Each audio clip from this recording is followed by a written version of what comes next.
second segment of the workshop, and I hope we have enjoyed ourselves. We have enjoyed the break so far. So we shall continue from where we stopped, and we shall be spending about 30 minutes for the remaining program or thereabouts, so that we can all enjoy ourselves, because this program is designed for enjoyment, I think. Alright, so let's proceed, please. Okay, we have actually talked about a lot of things, which I believe you've gotten that one already. So I will move now to the next point, which is the steps involved in mushroom production. Steps involved. Once you get these steps right, that's all. Then we are going to talk about how to sell this mushroom, and we shall be running this up for today. So number one step that you need to know, that you need to do, is preparation of substrate. Preparation of substrate. So when you are preparing for substrate, what you do is you need to just go to the sawmill, get the sawmill, and get the rice bran ready and the calcium carbonate. This is the ratio that you are going to be using. Sawdust will be 80 kilograms. It's very important, please. Then the rice bran will be 18 kilograms. And the calcium carbonate will be 2 kilograms. I repeat, the sawdust will be the most in the substrate, and it's going to be 80 kilograms. Then the rice bran will be 18 kilograms. And then the calcium carbonate will be 2 kilograms. So I believe you get it now. So if you are using lesser measurement for this, so let's say you don't want to do up to 80 kilograms of sawdust, then you reduce it to 14 kilograms. What do you think will happen to the rice bran? You have to reduce it to like 9. What do you think will happen to the calcium carbonate? You reduce back to 1. If you are using 20 kg of sawdust, that means your rice bran will be 4.5 kg, and then your calcium carbonate will be about 500 grams. So that is that. After that, when you have mixed them, pour sawdust on the floor, pour the rice bran on top of it, then pour the calcium carbonate on top of it. You can use shovel or hand to mix them together. Then you add water. When you add water, just hold it in your hand like this. If it forms one, that means the water is enough. If you hold it in your hand like this and then you release your hand and it does not form one, you can add a little more water. But it must not be waterlogged, please. It must not be waterlogged. Water must not be dripping from your hands in any angle. So you don't really have to, pile up water inside your substrate. I believe that one is clear now. That is preparation of substrate. Then the second step is going to be, after you have mixed water now, it will now remain bagging of substrate.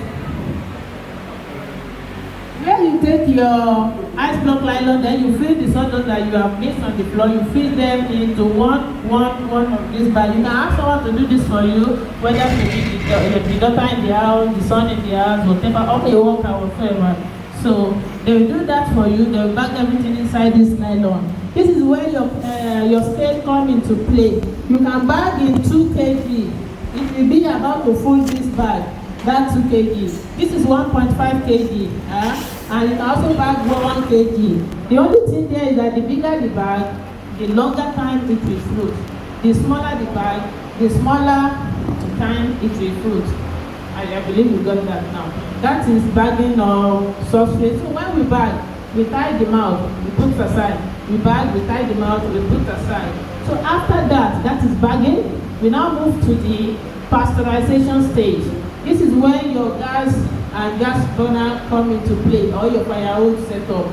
So then you put the drum on top of the fire, you put the iron inner inside that drum, then you try to find a sack to lay it on this iron inner so that the bag will not be melting with the, although it cannot melt anyway, but just for security purpose if you are using firewood. So you are going to do that, and then you arrange all the bags inside this drum. You arrange them whether in standing position, whether in lying position, or you can just put them one by one, just pack it there anyhow. All you need there is that for the substrate bag, for the heater to heat up the substrate bag, that's so you can cover it at the top so that you not allow a lot of steam to escape the something. So you have to cook for about 4 to 5 hours.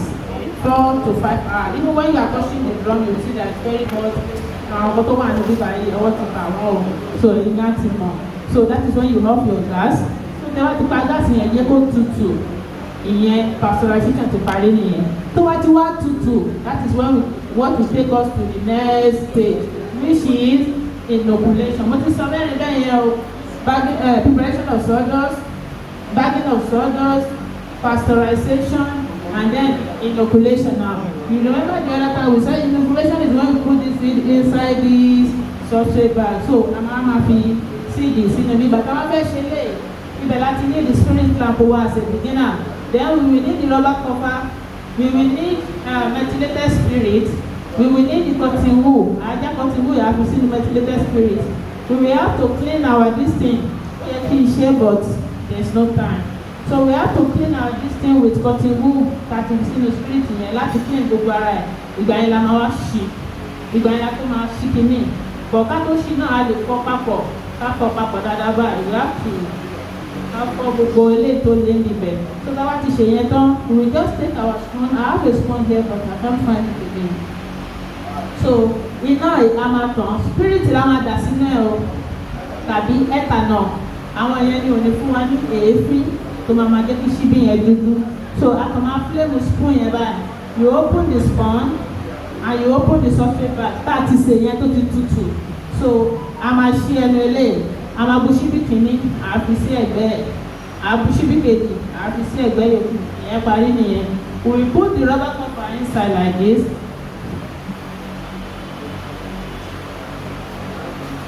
Ẹ má contaminate o. Don't contaminate o.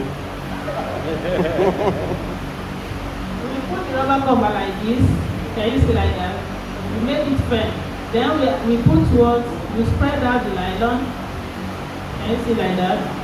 Then this one sometimes it come out clean, but if you are using just ordinary newspaper or whatever, you may decide to just plain it like this. It came out, but this one always come out neat anyways. So you put it on top and you take your rubber band. Take your rubber band, you just I love the rubber band. Just let me repeat, I can see my daddy videoing me. So you have the rubber cover, you already put the seed 1, 2, then you put the rubber cover like this. You make it firm, then you spread out your nylon to put your tissue paper. Then you take your rubber band and put it on top. Thank you, sir. So we are going to repeat the process for the first bag, second bag, third bag, and the last until we finish inoculation. Please, this process is the most crucial out of all the processes. You can ask anyone to do whatever for you, but you see this process, anyone that you have not trained or you have not told what to do this time and the other time should not be in this charge. I have someone doing this for me, and she's one of my past students, so she always do this for me when I pay her. So that is that for that. So that is the inoculation for you. You will do all the bags like that. After that, you now leave it inside the room. This room now, the only thing that you need to be careful of is rats. They will just come. It's so sweet and it will attract them.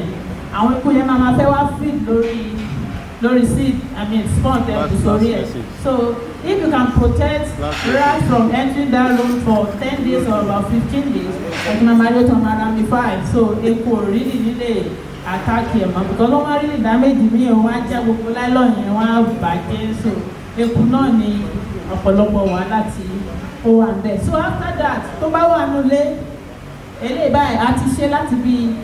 it's about 2 weeks now. I think about 18 days. It usually takes about 28 to 40 days to be fully ramified.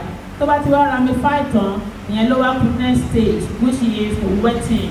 And to bá ní yàrá méjì, a kàn kó wọn kúrò nínú room tó ti ramify yẹn sínú fruiting room. A lè ṣe shelf, a lè lo floor pending the time. So we will now start wetting. How do we wet? We may need wetting crown of whatever size, but it must not be the one that you have used for whatever chemical. Mushroom delicate and it can assimilate whatever chemical you spray around them. So don't use any spraying that has already been used for any chemical whatsoever. So tó bá wà poisonous, tó bá wọnú mushroom ẹ̀ tó bá jẹ́, it's gone. So ẹ jẹ́ ká ṣọ́ra ń bí yẹn. So tẹ́ bá ti lo ilé tó wà sterilized, a lè ṣì lo bucket àti bowl kákan fi bomi sí, kákan fi wọ́n wọn báyìí. Omi yẹn náà ara lálọ́ yìí ló máa wà á ní láti ó mọ ẹ̀yàn káwọn tọ́ omi sí kọ̀ọ̀kan. Yàrá yẹn la kàn need go cool down. So that is that about wetting. So when you are now wetting, after about 10 days, then you now start to see that this bag is becoming more whiter, and then you see some parts are now becoming thick. They want to grow out mushroom. So all the fruit out lẹ́nu, all fruit out bí nínú nylon nítorí pé during the process, ọ̀rá yẹn ti ya níbẹ̀ yẹn. Ibi tó bá lè ti ráyè, òun ni wọ́n ti máa fruit out. So during the rainy season, we can actually clear some other part of this substrate bag so that the mushroom can fruit out from every part of it. But in the dry season, starting from this time, we don't have to do that because ooru ti ń mú báyìí, ilẹ̀ dẹ̀ ti fẹ́ máa gbẹ díẹ̀díẹ̀. Bí bẹ́ẹ̀ kọ́, tá a bá wẹ̀ ti dáadáa, àwọn ara ẹ̀ máa gbẹ. Tó bá dẹ̀ ti gbẹ, kò ní fruit. So we need to be free. Àwọn farmers may gan. Wọ́n ti ẹ̀dín fẹ́ produce tó bá ti di November, December, January because it's extremely hot. Àwọn product tó bá nílẹ̀ ń sìn, wọ́n náà máa try láti multiply, wọ́n wá save ẹ̀ láti tà á ní ìgbà tí wọ́n bá ní produce the fresh one. So táwọn wá wet tán tó dẹ̀ ti ń so, ó máa so lọ bẹ́ẹ̀ yẹn for about 2 to 3 months. For about 2 to 3 months. So olùfin máa so continuously. Tá a bá ti ká ilé ìbáyìí, ní àtún yọ, tá a bá ti ká ilé ní àtún yọ. So after that process is now the last phase, which is harvesting. How do we harvest the mushroom? Harvesting mushroom is very simple thing and does not take a whole lot of energy. All you need to do is that tó bá yọ lórí lánàá tẹ́rí láàárọ̀ àná, ìgbà tó máa fi ìrọ̀lẹ́ ìní ó ti tó ká. Tá a bá gbé ilé ìwá síbí báyìí láàárọ̀ ìní, ìrọ̀lẹ́ ìní yẹ ká ká ló ṣe wà. So you only have to, hold the bottom and just shake your mushroom and then you have it harvested. There's no really hard thing in harvesting mushroom. So another important thing is cleanliness. You need to produce something that when someone sees it, there's no dirty that makes it irritated to them. So you have to use a knife. If this place is dirty, usually it used to come with debris, like the sawdust. Part of the sawdust will be here. So you just need a knife or something to just cut it away to look neat and fine. So these are the processes that are involved in mushroom farming. Is there any difficulties understanding that? No. Thank you.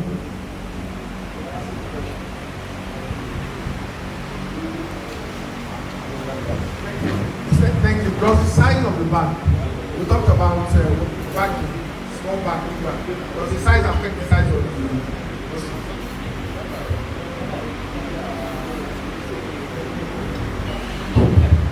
My question is that you explained that this yes, that maybe when you are producing there's a mark on the bag. That's why you cannot do that. I'm good at no mark. Where is it supposed to come out? Any other?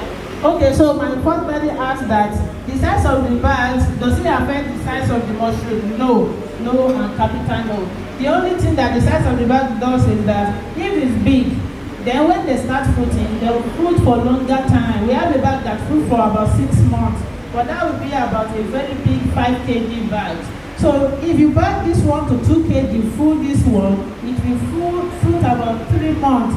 But lesser than that, let's say 1 kg can fruit about 2 months. So the bigger the bag, the longer time it will fruit. Then the smaller the bag, the smaller time it will fruit. But you need to know this, that the bigger ones, is going to give you a lot of mushroom. And when they are ramifying, they will also spend a lot of time before they ramify. So that is why a normal farmer that want to keep on production in their farm, they tend to use these smaller methods so that they can have production throughout the year. Like my daddy said, assuming that there is no other place that cuts here, where is the mushroom supposed to come out? That is why we put the rubber cover here, so that by the time you are wetting it, the mushroom will come out of this mouth. If you affect that one, another one will still come out. If you affect that one, another one will still come out. You should be expecting about 5 to 8 flushes when your mushroom starts fruiting. Is there any other question? Yes. Meaning that it not mean that you now turn it stand upright. Okay. So on the shelf, you don't have to turn it like this. Any position that you put it is going to fruit. So your bag can look like this on the shelf. Let's consider this to be shelf. Then it can stand like this. Another one like that on your rope like that. The shelf can even be 1 step, 2nd step, 3rd step, 4th step, and it will be like that. We are not online. You will have seen my farm and you see how it is arranged. Some people put it like this, and it will still fruit. Any position that you put them, they are always comfortable with that. Some people use rope method. That they just, this, the way these Igbo people used to arrange their clothes, that they just hang it around. So they used to hang the mushroom in the atmosphere in that room, and it is still fruit. Any other question, please?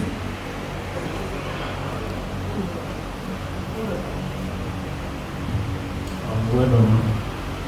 I can remember when we were very young in the village, our mothers and they used to cook this mushroom for us. But the type, I think we have different type, as usual, as earlier mentioned. How do we get the colored one produced with this type of knife? How do we? The colored, I think we have different type, different color. The one that we are very used to, when I was very young, they are a lot of this white color. Although I saw this white color, but there are some that are very tiny ones. So I don't know where they come from. They are very tiny, usually grow where the chambers, all this wood, they cut it and everything they take. Okay. So it's impossible to produce that type of thing. Okay, thank you. And secondly, how can we differentiate between the poisonous one and the... You already mentioned that maybe you go to a domestic and this thing. But is it possible to use the nature of the tree from where it grew, or the nature of the sawdust, to identify the poisonous one? Because I have some poisonous tree. Waste this and something like do fail, then slash it. So we don't know maybe sawdust can affect or can dictate the nature of the toxicity. Thank you so much. Thank you so much. Okay, so from where part you said during the olden days there are some mushrooms that is okay, that was right. So now any mushroom that comes out that you can see that it actually grows out from a dead tree can be cultivated. Now the question is now, can it be cultivated in Nigeria or not? Presently in Nigeria now, we can, out of all those edible mushrooms, the milky mushroom, the oyster mushroom, this is the oyster mushroom, then the reishi, the, what's it called, we have ganoderma going on in Nigeria. So we also have shiitake mushroom, we also have all of them growing here in Nigeria.